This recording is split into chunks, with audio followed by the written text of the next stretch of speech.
왜냐하면 리모델링을 하고 저희 교회 사역자가 오후 예배 설교하는 처음입니다. 교회가 리모델링을 했기 때문에 저도 머리를 리모델링 해봤는데 교회 리모델링은 성공한 것 같은데 제 리모델링은 실패한 것 같습니다. 여러분, 이런 말을 한 번쯤은 들어보셨을 것입니다.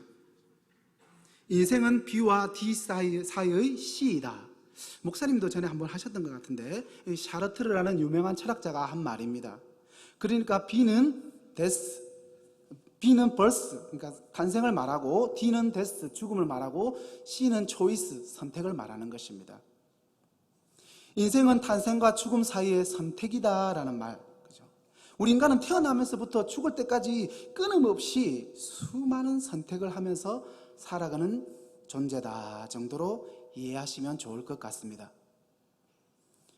과연 여러분 어떻습니까? 이 샤르트르가 한 이 말에 공감을 하십니까? 인간은 정말 사소한 것 하나부터 선택을 하면서 살아가야 하는 존재입니다. 그리고 그 선택이 때로는 정말 어렵다는 것입니다. 쉽게 말해서 짬뽕과 짜장면 중에서 하나를 선택해야 하는데 선택하기 힘든 사람이 많다 보니까 뭐가 나왔죠? 짬짜면이 나왔죠. 짬뽕 반, 짜장면 반 이렇게 나오지 않습니까? 그죠? 또 영화관에서 팝콘을 먹어야 하는데 영화 보면서 달콤한 맛과 고소한 맛을 동시에 맛보고 싶다. 그러니까 반반. 치킨도 뭐 시킵니까? 양반 후반, 그죠? 양념 반, 후라이드 반. 이것만 봐도 우리가 아주 이 사소한 것 앞에서도 선택을 해야 하고, 그리고 그것을 결정하는 것이 때로는 참 어렵다는 것을 보여주는 단적인 예라고 할 수 있습니다.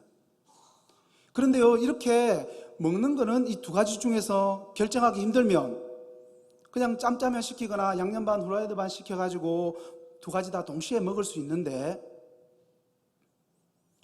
우리의 인생이라는 것은 두 번 경험할 수가 없다는 것입니다. 인생이라는 것을 두 번 살아갈 수 있는 사람은 아무도 없습니다. 인생은요, 늘 한 가지만을 선택해서 결정할 것을 우리에게 요구하고 있다는 것입니다.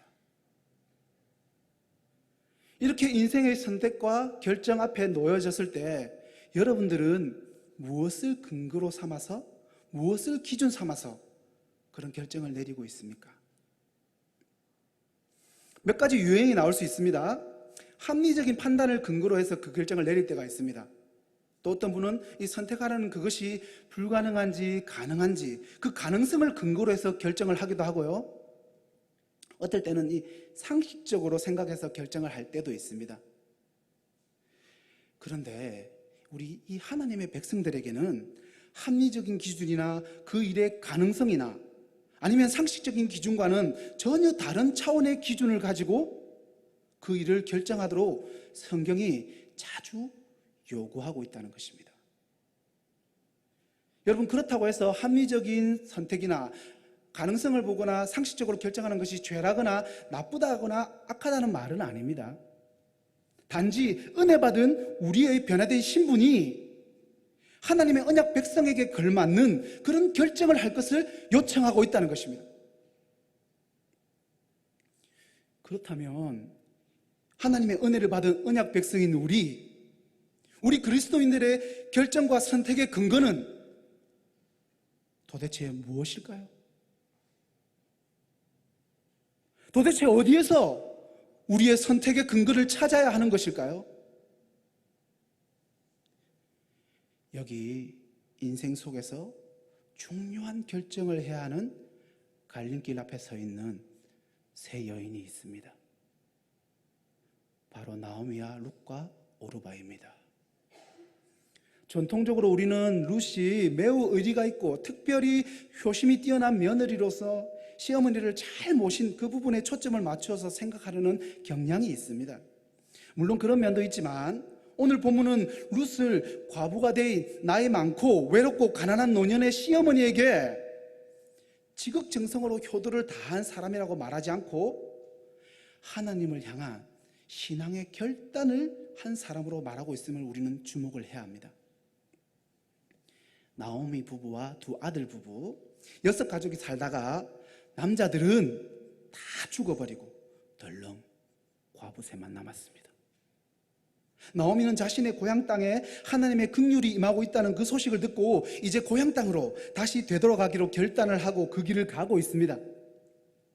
거기에 두 며느리가 같이 길을 걸어가고 있는 거죠. 한참 길을 가다가 나오미가 문득 정신을 차린 것 같습니다. 그리고 자기를 따라 나선 이 두 과부 며느리를 보고는, 아니 저렇게 인생 앞길이 창창한데 왜 나 같은 사람을 따라와서 이 고생을 하고 또 그들의 인생을 망쳐야 하는 것일까? 그런 생각을 하게 됐죠. 내 아들들이 다 죽어버려서 저렇게 된 것도 미안해 죽겠는데 저들이 나를 따라와서 평생을 과부로 수절할 필요가 있나? 그래서 가던 발걸음을 멈추고 이야기를 시작합니다. 나오미가 먼저 이 두 며느리에게 이야기를 합니다. 너희가 나를 따라올 이유가 없다. 하나님이 나를 치셔서, 나를 이렇게 치셔서 내가 이 꼴이 되는 바람에 너희한테 미안한 게 한두 개가 아닌데 이제 너희들 어머니에게로 돌아가라 그냥. 이렇게 말합니다. 친정으로 돌아가라는 말이죠. 그리고 나를 더 이상 따라오지 마라. 매우 미안한 마음으로 이야기를 합니다. 돌아가라는 이야기를 듣고 두 며느리가 같이 울면서 이야기를 합니다. 아니요 어머니, 우리는 어머니를 따라갈래요. 이게 첫 대화입니다. 그러자 나오미가 두 번째 대화를 다시 시작합니다. 그러지 말고 그냥 돌아가라. 여러 이야기를 하면서 왜 며느리들이 자기를 따라오면 안 되는지를 조목조목 논리적으로 이해를 시키면서 설득을 하고 돌아가라고 권합니다. 이야기를 듣고 둘째 며느리 오르바는 설득이 돼가지고 울면서 작별 키스를 하고 자기 어머니에게로 돌아갔습니다. 그리고 이제 세 번째 대화가 시작됩니다. 오르바는 돌아가고 룻만 남았습니다. 룻에게 다시 며느라, 너도 돌아가라. 너 동서도 저렇게 집으로 갔는데 너도 그냥 그렇게 가거라. 어머니, 저에게 돌아가라고 하지 마세요. 어머니가 가는 곳에 저도 가고 어머니가 머무는 곳에 나도 머물고 어머니가 죽는 곳에서 저도 죽을 거예요. 이렇게 매우 강하게 맹세를 하면서 돌아가지 않겠다고 말합니다. 첫 번째 대화는 두 며느리가 다 시어머니에게 우리는 당신과 함께 가겠습니다 라고 결론으로 끝났습니다. 두 번째 대화의 결론은 며느리 중에 한 사람이 떠났습니다. 이제 마지막 대화에서 룻이 저는 당신을 따라가겠습니다 라고 결단하는 대화로 이어지고 있습니다. 이 룻이 어머니가 가는 곳에 저도 가고 어머니가 머무는 곳에 저도 머물고 어머니가 죽는 곳에서 저도 죽겠습니다. 이 한 말이, 이 말이 나오미의 마음을 녹였을까요? 나오미는 룻을 설득하기를 그치고 그래, 네 뜻이 그러면 같이 가자. 이제 두 과부가 함께 베들레헴으로 가고 있습니다. 지금 그들이 함께 가고 있는 베들레헴 땅, 이곳은 어떤 곳입니까? 그 땅은요, 나오미에게는 고향입니다. 고향. 그런데 룻이라는 이 여인에게는 전혀 새로운 곳, 이방 땅입니다. 사실 룻은 매우 어렵고 위험한 결정을 한 것입니다. 어떤 주석에는요, 틀림없이 모압 사람인 룻은 이스라엘 회중에 들어갈 수가 없을 것이다. 그러므로 룻이 시어머니를 따라서 그곳을 가도 거기 베들레헴에 있는 유대인들이 자기들 그룹으로 절대 쳐주지 않고 왕따를 당하리라는 것을 이미 알고 있었다고 봐야 한다고 설명해 놨습니다. 그걸 알고도 간 거예요. 그러니까 매우 위험한 결정을 한 것입니다. 이런 결정을 한 것은 단순히 어머니가 고향으로 돌아간다고 하니까 시어머니니까 나도 같이 따라가야지 하는 차원이 아니라는 것입니다. 이 베들레헴이라는 목적지를 향해서 걸어가고 있는 이 두 사람의 마음이 여러분 어땠을까요? 두 사람은 너무 두렵고 겁도 나고 불안하고 걱정도 되고 그랬겠지만 고부가 길을 걸어가고 있는 모습을 상상해 보면 그 모습은 매우 아름답게 보입니다. 어떤 고생이 있을지는 모릅니다. 그러나 그것을 각오하고 가는 참 힘들고 고달픈 길이지만 그 모습이 너무 감동스럽기까지 합니다. 이 두 여인이 어떤 모습으로 함께 길을 걸어갔을까요? 이 길이 갈 길이라면 가는 거다 하는 마음이겠지만 둘이 손잡고 갔을까요? 아니면 팔짱을 꼈을까요? 그들의 앞길은 어둡고 고생스러울 것이 뻔하지만 마음만은 매우 흡족하고 상쾌했을 것입니다. 여러분, 그런데 룻은 왜 이런 결정을 했을까요? 룻이 지금 나오미를 따라가겠다고 하는 것은 단순히 인간적인 의리일까요? 룻의 효성이 지극해서일까요? 마음이 여려서 차마 이어진 관계를 끊지 못했을까요? 여러분, 시어머니가 어려운 것은요, 동서고금을 따질 필요가 없지 않습니까? 며느리들은, 저는 잘 모릅니다. 이야기를 들었습니다. 시금치를 안 먹는다고 이야기합니다. 며느리들은. 그죠? 성경책에서는 시편을 빼고 읽는다고 하던데요. 시자 들어간다고. 저는 듣기만 했습니다. 우리 물론 영광교회 고부들은 그런 일은 없을 것입니다. 우스갯소리지만 그만큼 어려운 게 고부관계인데 더군다나 남편도 없는데 도대체 룻은 무슨 생각으로 어떤 마음으로 시어머니를 따라 나섰을까요? 오늘 본문에는 그 이유가 잘 나와 있습니다. 따라오지 말고 돌아가라고 말하고 있는 나오미는 룻에게 왜 돌아가라고 하는지, 끝까지 함께 가겠다는 룻은 왜 기어이 따라간다고 하는지 반복해서 밝혀놓고 있다는 것입니다. 섣불리 룻이 참 효성이 지극한 사람이구나, 시어머니한테 진짜 잘하는구나, 그런 해석을 내리지 못하도록 본문이 매우 강하게 밝혀주고 있습니다. 먼저 나오미는 왜 룻에게 너는 나를 따라오면 안 된다, 너희 어머니에게로 돌아가라라고 와서 계속해서 말했던 것일까요? 나오미, 젊은 사람이 이대로 평생을 살아서는 안 된다고 생각했을 것입니다. 착한 이 며느리는 재혼해서 가정을 갖고 행복하게 살아야 한다고 생각을 했을 것입니다. 나오미는 룻이 앞으로 살아야 할 인생의 이 중요한 지향점을 재혼을 해서 가정을 이루고 평안한 삶을 살아가야 할 것으로 정해놓고 있습니다. 그러니까 다음에 당연히 나오는 것은, 그러면 어떻게 하는 것이 룻이 다시 남편을 만나서 가정을 이룰 가능성이 있는가에 생각이 미치게 됐습니다. 나오미가 룻에게 자기를 따라오지 말라고 하는 이유를 대는데 하나같이 다 똑같은 이야기를 합니다. 너는 나를 따라오면 새로운 남편을 만날 가능성이 없다. 너는 나를 따라오면 가정을 다시 이룰 가능성이 없다. 재혼할 가능성이 없다. 그것이 나오미가 내놓는 따라와서는 안 된다는 이유입니다. 룻기 1장 8절 한번 보시겠습니다. 룻기 1장 8절. 나오미가 두 며느리에게 이르되 너희는 각기 너희 어머니의 집으로 돌아가라. 너희가 죽은 자들과 나를 선대한 것 같이 여호와께서 너희를 선대하시기를 원하며. 이렇게 친정으로 돌아가라고 말했습니다. 1장 9절입니다. 여호와께서 너희에게 허락하사 각기 남편의 집에서 위로를 받게 하시기를 원하노라 하고 그들에게 입맞춤에 그들이 소리를 높여 울며. 친정으로 돌아가서 새 남자를 만나서 재혼하라는 말입니다. 그 다음에 룻기 1장 11절을 보면 왜 돌아가야 하는지를 그 이유를 말하고 있습니다. 나오미가 이르되 내 딸들아 돌아가라. 너희가 어찌 나와 함께 가려느냐? 내 태중에 너희의 남편 될 아들들이 아직 있느냐? 여러분, 계대 결혼에 대해서는 여러분 잘 아실 것입니다. 이스라엘 사람들은 전통적으로 남편이 죽으면 그 동생이 형수를 위로하고 책임지기 위해서 형수가 결혼을 했습니다. 그러니까 내 태중에 너희의 남편 될 아들들이 있느냐? 내가 혹시 아들을 임신하고 있다면 그 아들이 너와 결혼해서 내가 남편을 얻겠지만 그럴 수 없다는 거죠. 가능성이 없다는 거죠. 그리고 12절과 13절에 또 이렇게 이야기합니다. 내 딸들아 되돌아가라. 나는 늙었으니 남편을 두지 못할지라. 가령 내가 소망이 있다고 말한다든지 오늘 밤에 남편을 두어서 아들들을 낳는다 하더라도 너희가 어찌 그들이 자라기를 기다리겠으며 어찌 남편 없이 지내겠다고 결심하겠느냐? 내 딸들아 그렇지 아니하니라. 여호와의 손이 나를 치셨으므로 나를 너희로 말미암아 더욱 마음이 아프다.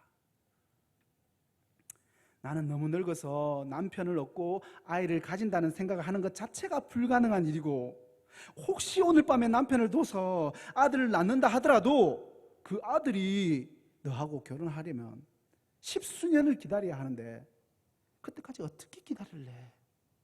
불가능을 2번이나 이야기하고 있다는 것입니다. 이중으로. 결국 나오미의 말을 종합해보면 너희는 남편을 만나서 가정을 이루어야 하는데 나를 따라오면 그럴 가능성이 절대로 없다. 그러니까 너희는 나를 따라오려고 하지 말고 가능성이 있는 너희들의 어머니의 집으로 돌아가라. 그렇게 말하고 있는 것입니다. 매우 논리적이고 합리적이고 상식적인 말 아닙니까? 또 어떻게 보면 책임감 있고 양심적인 시어머니입니다. 그죠? 그래서 그런지 이 말이 둘째 며느리 오르바에게 먹혔습니다. 이 논리로 설득이 됐습니다.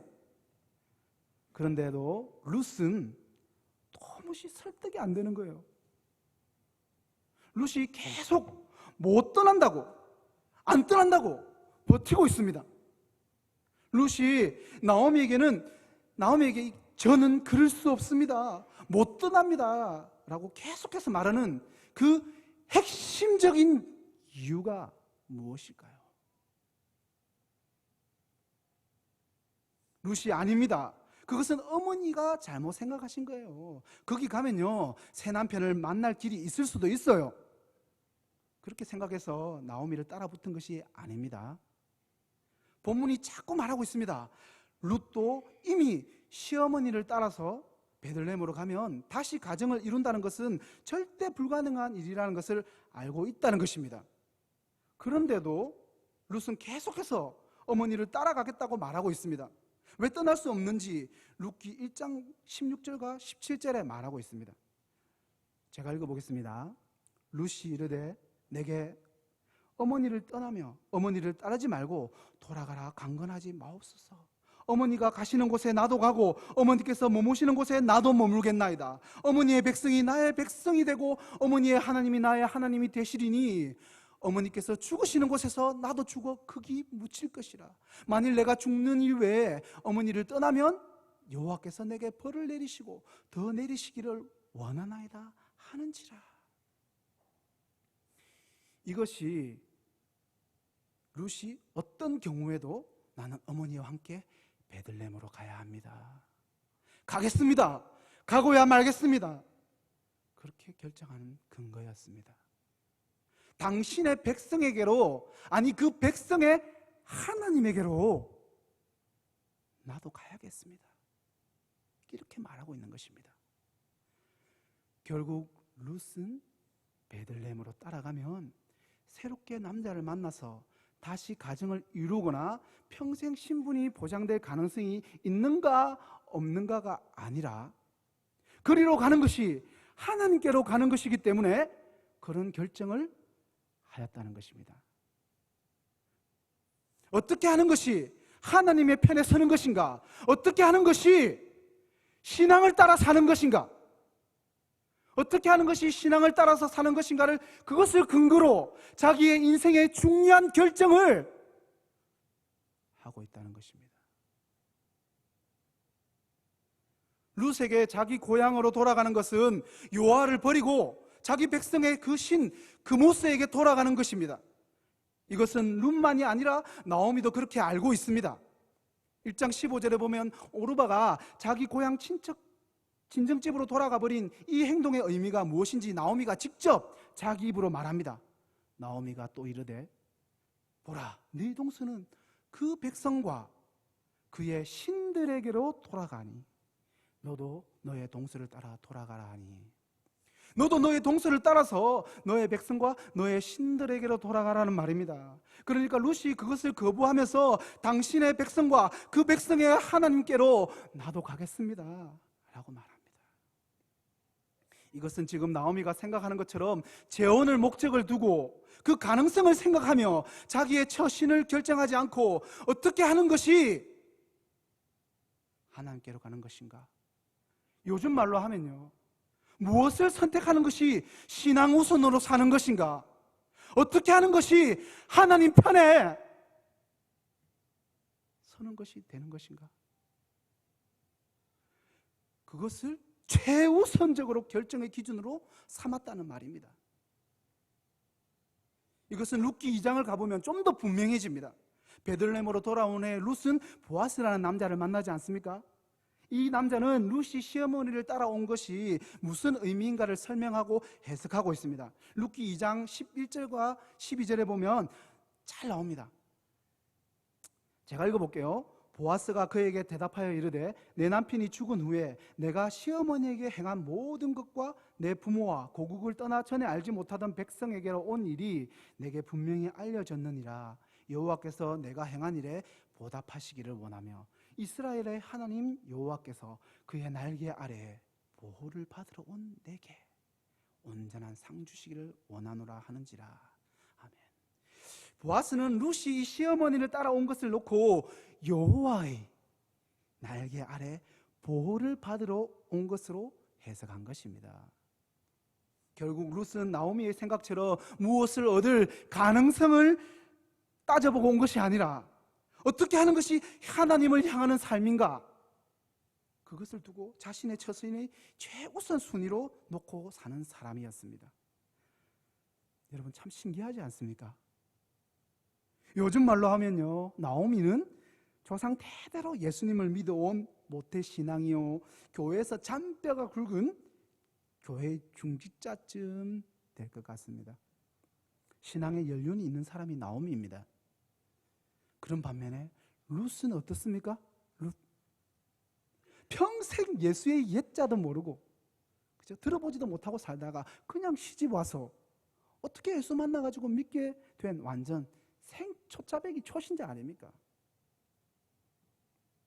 그런데 중대한 결정을 해야 하는 인생의 갈림길에서 두 사람을 맞대놓고 보니까 뜻밖의 모습으로 서로 대조가 되는 것이 보입니다. 조상 대대로 예수 믿고 입만 벌리면 하나님 이야기를 하며 교회 중직으로 수십 년 봉사해왔을 나오미보다 초신자 룻이 훨씬 더 놀라운 믿음을 갖고 있는 것입니다. 어떻게 이런 일이 생겼을까요? 룻이 어떻게 이런 생각을 할 수 있었을까요? 나오미가 매일 데리고 앉아서 가정 예배를 드리면서 가르쳤는지, 아니면 제자 훈련을 했는지, 1:1 성경 공부를 했는지 우리는 모릅니다. 인생의 문제 앞에서 어쨌든 나오미보다 훨씬 더 올바른 믿음의 반응을 보였다는 것이 룻이라는 것입니다. 우리는 이 일을 통해서 한 가지 결론을 내릴 수 있습니다. 하나님이 룻에게 은혜를 주셨구나. 룻이 하나님의 은혜를 받았구나. 그런 의미에서 우리는 다 룻과 같은 존재들 아닙니까? 어떻게 우리가 이 자리에 앉아 있습니까?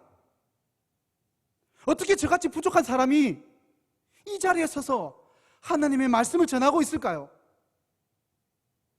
다 하나님의 은혜 아닙니까? 우리가 하나님의 은혜라는 이 창을 통하지 않고서는 이해할 수 없는 일, 그것이 고난이든지 형통한 일이든지 상관없이 이 신비스러운 일들을 달리 설명할 길이 없습니다. 제가 31살이 되었을 때 아는 형님을 통해서 부산에 있는 저희 모교회에 전도되어 가지고 그때부터 신앙생활 하게 되었다고 몇 번 말씀을 드렸습니다. 그죠? 기억하시는 분들이 계실 것입니다. 제가 그 교회에 나갔을 때 장년 성도님들이 한 60여 명쯤 예배를 드리고 있었고 계속해서 성장해가고 있는 분위기의 그런 교회였습니다. 60명이지만 성장해가는 그런 분위기의 교회. 그런데 그곳에서 신앙생활을 시작한 지 1년쯤 되었을 때 교회에 문제가 생겼습니다. 교회의 유력한 장로님의 아들과 목사님의 조카가 사귀게 되었는데, 문제는 장로님이 이 목사님의 조카를 별로 마음에 들어하지 않았다는 것입니다. 그래서 장로님이 목사님에게 절대로 두 사람을 가까이 두지 말고 수련회 가는 거 허락도 하지 말고 사귀지 말라고 신신당부를 했는데, 이 두 친구가 그 여름에 청년의 수련회를 갔다가 그것을 계기로 해서 원래 썸을 타고 있었는데 급속하게 가까워지고 이제는 결혼을 전제로 하면서 사귄다고 공공연하게 교회에서 말하고 다녔습니다. 헤어지라고 권면을 해도 젊은 애들이 말을 듣습니까? 사랑이 지금 불타 있는데. 장로님은요, 노발대발하면서 이제 왜 두 사람을 가까이 두고 수련회 가는 것도 막지 못하고 허락했느냐고 목사님에게 따지기 시작했습니다. 급기야 이런 소문까지 돌았습니다.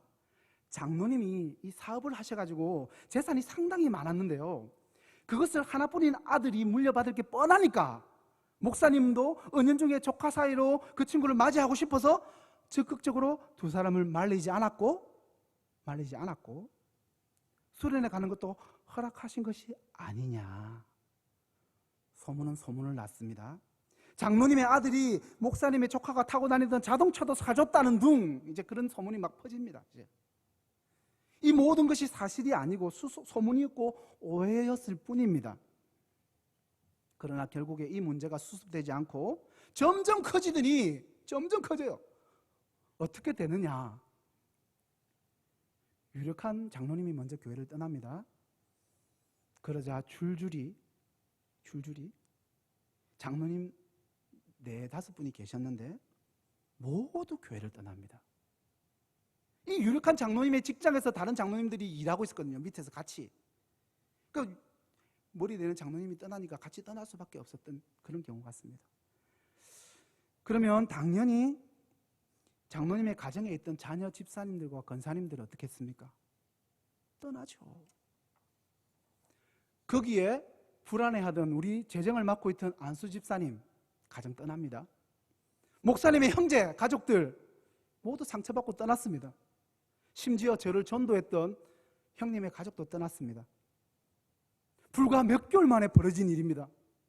목사님은 그 일을 수습하려고 이리 뛰고 저리 뛰고 했지만 수습하지 못하고 맨 마지막에 어른 성도는 누가 남았는지 아세요? 어른 성도 맨 마지막에 보니까 신앙생활 시작한 지 1년 된 생초짜 저하고요, 남편은 믿지 않는 여집사님, 남편이 안 믿어요. 가족이 믿는 게 아니죠. 여집사님 2분, 그 다음에 걷는 것이 힘들어가지고 제대로 못 걸으니까 다른 교회 못 간 은퇴 권사님 3분,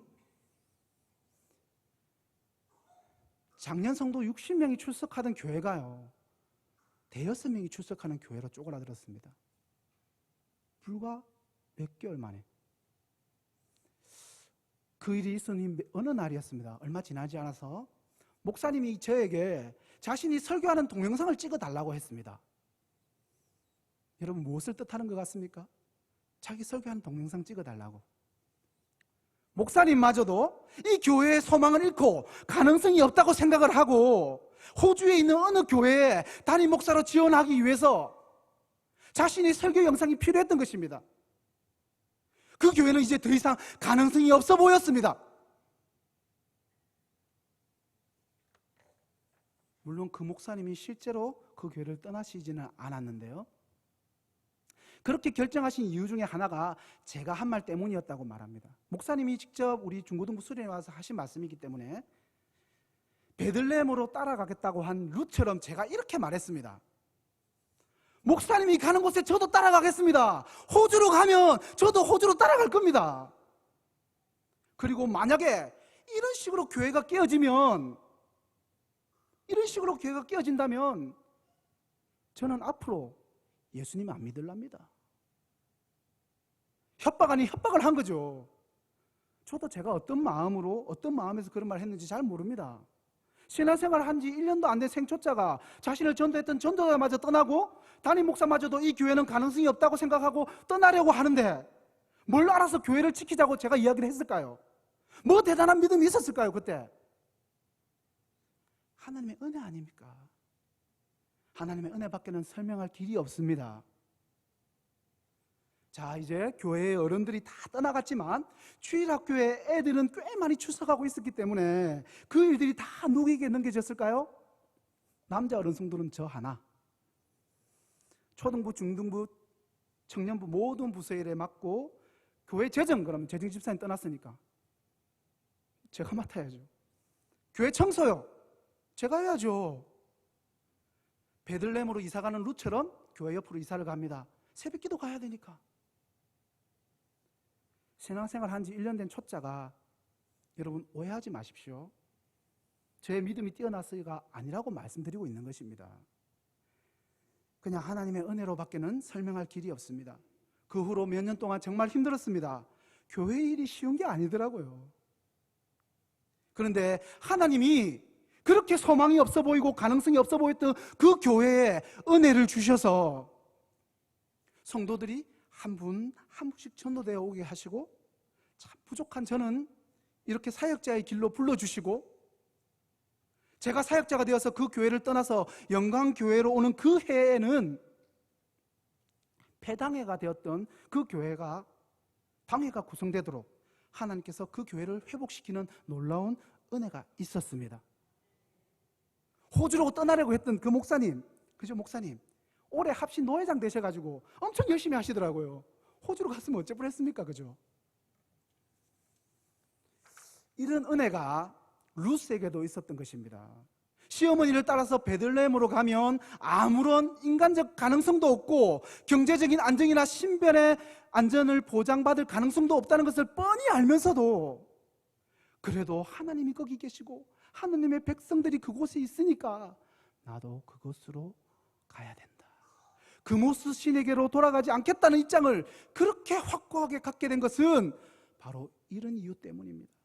하나님이 이 여인에게 베푸신 놀라운 긍휼의 결과였습니다. 여러분, 이 룻의 모습은요, 동시에 이 사사시대를 사는 이스라엘 백성들을 은근히 고발하는 장면입니다.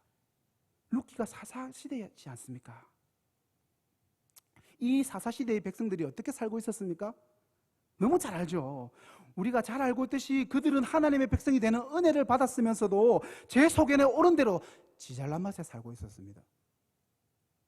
하나님께서는 지금 룻이라는 생소한 이 여자 하나를 내세워서 하나님의 백성들인 이스라엘 백성들을 매우 부끄럽게 하고 있다는 것입니다. 마치 사사시대를 사는 온 이스라엘 사람들을 향해서 이렇게 말하는 것 같습니다. 너는 무엇을 근거로 인생의 중요한 일을 결정하는가? 가능성이 판단과 기준의 선택인가? 선택의 기준인가? 아니면 하나님의 편은 것이 기준인가? 모두가 제 소견에 오를 대로 사는 것이 거역할 수 없는 이 세상의 풍조요, 대세요, 거역할 수 없는 흐름이라고? 세상 모두가 그렇게 살고 있으니까 별 수 없다고. 자, 여기 너희가 사람 취급도 하지 않는 무시하는 이방 여자, 과부, 초신자 한 사람이 여기 이렇게 살고 있다. 세상의 흐름을 따라서 제 소견에 좋을 대로가 아니라 세상의 흐름을 거스르면서 하나님의 소견에 좋은 대로 그 길을 따라서 사는 한 명, 목사님도 권사님도 장로님들도 사대째 믿음의 집안에서 자란 집사님도 모두 시대의 흐름을 따라서 자신의 생각과 판단에 따라서 가능성을 따지며 살고 있는데, 정말 볼품없는 초신자 한 사람이 자신의 안전과 평안을 보장해 줄 모든 것을 포기하면서도 하나님께 달라붙는 길을 가는 것입니다. 시대의 풍조와 흐름을 거스르며 살고 있는 것입니다. 오늘날 한국 교회와 우리에게도 꼭 필요한 것이 바로 이렇게 시대의 흐름을 거스르는 신앙이 아닐까요, 여러분?